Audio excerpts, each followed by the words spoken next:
PSA, Philippine Statistics Authority.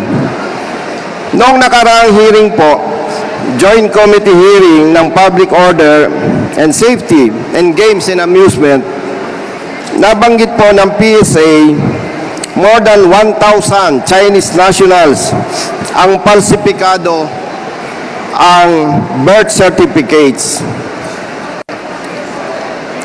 PSA, sa inyo pong follow-up validations and investigations, may napadagdag na po ba dito sa mga Chinese nationals na falsifikado ang birth certificate?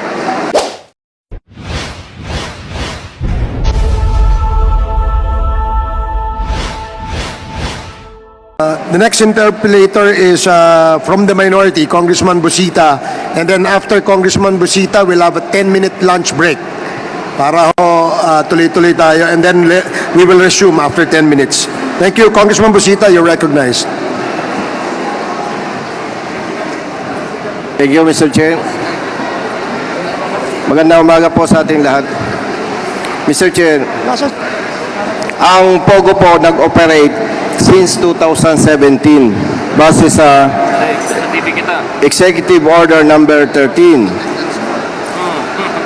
At Mr. Chair, base dito, pwede po nating sabihin na ang mga illegal POGOs ay nagsimula noong 2017. Mr. Chair, pwede po bang malaman sa Bureau of Immigration, ilan na po ang Chinese nationals na na-deport dahil dito sa illegal POGO operations? Good afternoon, Mr. Chair. Good afternoon po. Sa data po namin, around ano na po yung mga ni-remove na po namin sa bansa, ibig sabihin yung mga dineport at saka ni-repatriate namin po from 2022 to 2024, nasa 2,379 na po. Mr. Chair, ang itinatanong po natin sa BI, ilang Chinese nationals ang na-deport dahil sangkot sa illegal POGO? Yun po, Mr. Chair, mga around ano po, kung yung mga sangkot po sa illegal POGO, 1,207 po. Pero mayroon din po kasi tayo mga pinauwi kasi they were categorized as victims. Pero pinauwi din po natin sila, Mr. Chair. So pag tinotal po natin yon, around 2,379 po, Mr. Chair. Thank you. Thank you, Mr. Chair.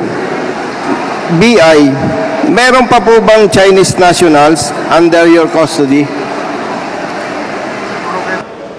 Sorry. Yeah.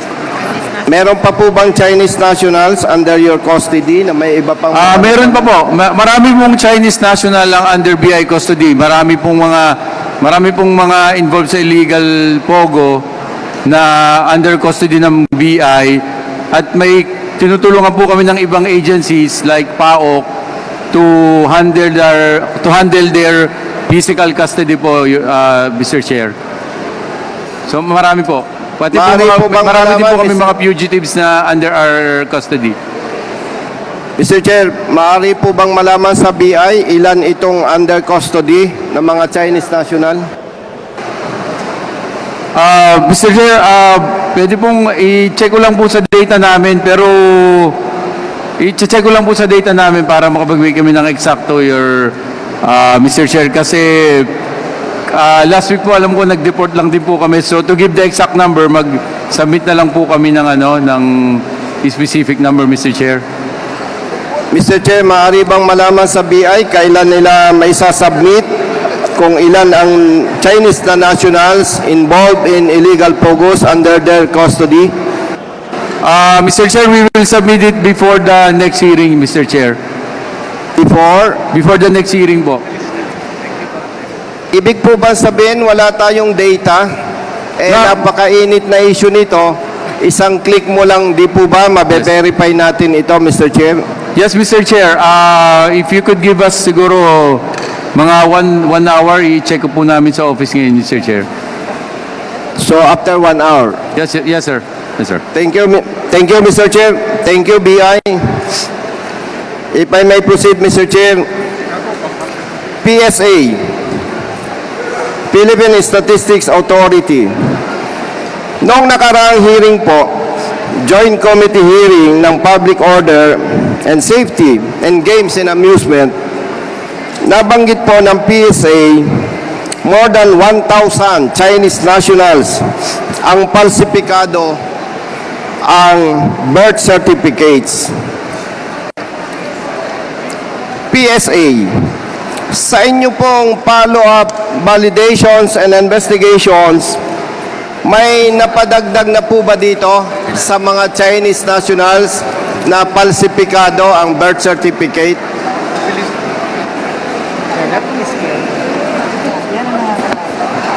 Mr. Chair, based po sa data na na-refer ng agencies po natin, DFA, sa Senate and Congress, meron na po tayong around more than 1,700 po na birth records na related to registration ng foreign nationals.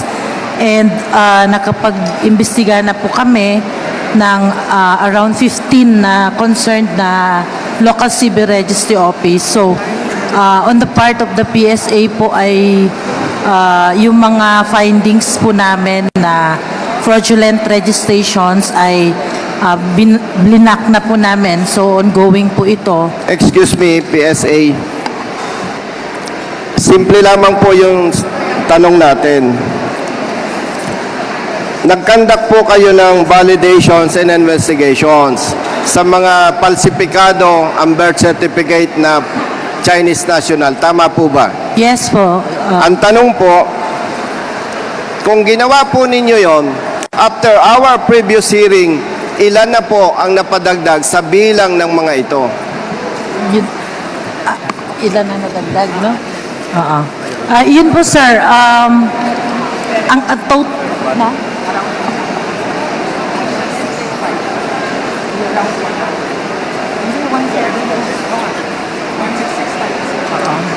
Okay, sir. So, more than 100 po yung dagdag, Mr. Chair. And, yun nga, ang total po nito lahat, bali ay 17 na po. 1733 as of now po, Your Honor. Pakiulit po, ilan po ang napadagdag?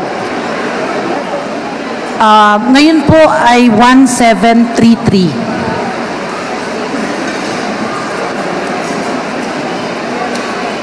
1,733. Tama po ba? Yes po, sir. Yes po. Linawin ko lamang po, Mr. Chair. Noong previous hearing po natin, ang na-find out na po ninyo na falsified ang birth certificate is more than 1,600.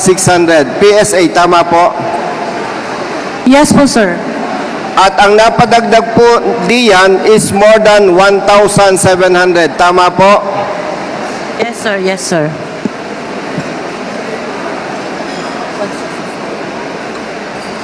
So, right now, sir, ang nakadagdag po is 69 fraudulent registrations po. Kanina po may sinabi kayo 1,733. Nalilito po ako sa inyo Mr. Chair, ito po ang tanong. During the previous hearing, nag-report po kayo, more than 1,600 Chinese national falsified ang birth certificate. Tama po. Ang tanong po, ilan ang napadagdag? Ang sabi po ninyo, 1,733. Ano po ba talaga? Sorry, Your Honor. I-clarify ko lang. Yung total po ngayon is 1,733. So, which means ang nadagdag po ay 69 from our previous na report. Last question, Congressman Busita. Yes, Mr. Chair. Last question. May coordination po ba kayo sa Bureau of Immigration? Currently, sir, we are having a coordination with the BI. and also with other agencies like DFA and the National Bureau of Investigation po. Yun lamang po, Mr. Chair. Maraming salamat po. Thank you, Congressman Busita.